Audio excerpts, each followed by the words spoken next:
Xiaomi is no stranger in the Philippine market. It's actually considered one of the go-to brands if you want a bang-for-the-buck device.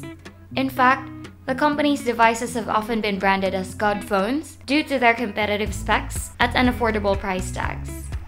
What's up guys, Kim here of Yugatech, and today we'll be looking at one of the company's latest creations and successor to the Redmi 4, the Redmi 5 Plus.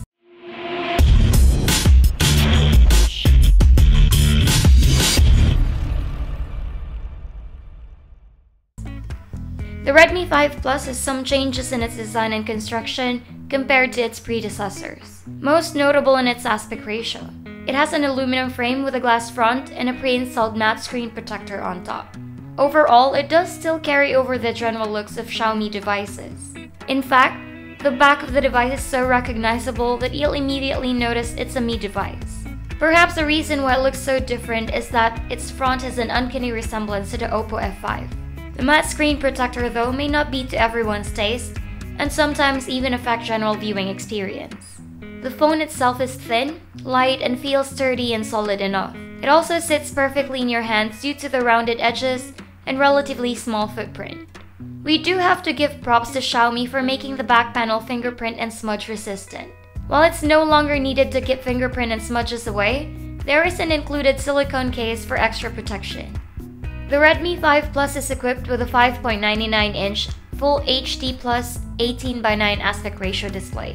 It's actually a breath of fresh air that we are seeing a Full HD display instead of an HD one at this price point. The display itself has good color reproduction and accuracy. Icons are crisp and viewing angles are good. Users who are fond of watching videos and movies will feel right at home. Brightness is also strong enough for outdoor operation, even in direct sunlight. We do have to once again mention that the matte screen protector gets in the way of the display at times. We recommend to either remove it or replace it with some other screen protector. As for audio, it has good mids and highs, but like most devices at this price point, lows is non-existent. Volume-wise, it can get pretty loud without losing clarity. Overall, it's a good speaker and will be enough for gaming and general audio consumption. Xiaomi didn't focus too much on the Redmi 5 Plus's camera, as it only equipped it with a single 12-megapixel rear and a 5-megapixel front.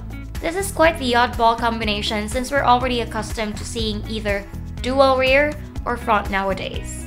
Although the company is touting that the rear camera is equipped with a 1.25-micron pixel sensor. The rear cameras produce good images as long as they're taken in well-lit conditions. Details are well maintained and color reproduction and accuracy are good.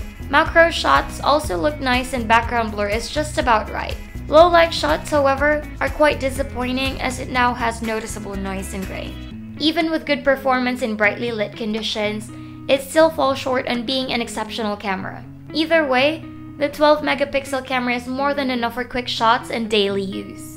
The front camera is more of a mixed bag. Outdoor shots with adequate lighting produce excellent images with good sharpness, color reproduction, and detail. But once you move indoors or take shots in low light, quality takes a huge hit. Indoor shots have washed out colors and have noticeable grain and noise, while low light shots are just generally subpar. Beautification is simple. You choose between the Smart or Pro modes. Pro mode lets you adjust skin tone and thickness, while Smart mode lets you choose between low, medium, or high beautification. The front camera also has an auto age and gender detect feature, which is inaccurate at times, but still fun to have. It's good for taking selfies outdoors, but you're better off borrowing someone else's phone if you plan on taking shots indoors or in low light situations. As for video, it maxes out at 4K, 30 FPS and MP4 format. We were quite surprised that it has the ability to shoot in 4K. Autofocus is stable, although quality is only average despite the 4K setting. Either way, it's enough for standard video recording. Running the software department is Xiaomi's very own MIUI 9 on top of Android 7.1.2 Nougat. We have here the usual colorful Xiaomi vibe and layout, and UI is your standard home screen affair. All apps can be accessed just by swiping left or right. Of course, if you're not a fan of this kind of setup, you could easily download your preferred launcher from the Play Store. The Redmi 5 Plus actually has minimal bloatware pre-installed. We have the Mi Remote, MIUI Forum, and WPS Office. Interestingly, All of these pre-installed apps are quite useful. Other than that, we have the usual Google apps and a few homebrew. All in all, this leaves 25.16 gigabytes of usable space out of the initial 32 gigabytes. As for features, we also get second space, one-hand operation, dual apps, numerous buttons and gesture shortcuts, and a unique headphone and audio effects settings, which identifies your Mi earphones or headset for additional settings. Overall, we get some great customization and shortcut options. The phone is powered by a 2 GHz Qualcomm Snapdragon 625 paired with an Adreno 506 GPU, 3 GB RAM, and 32 GB of internal storage. We've seen the 625 in action quite a few times now.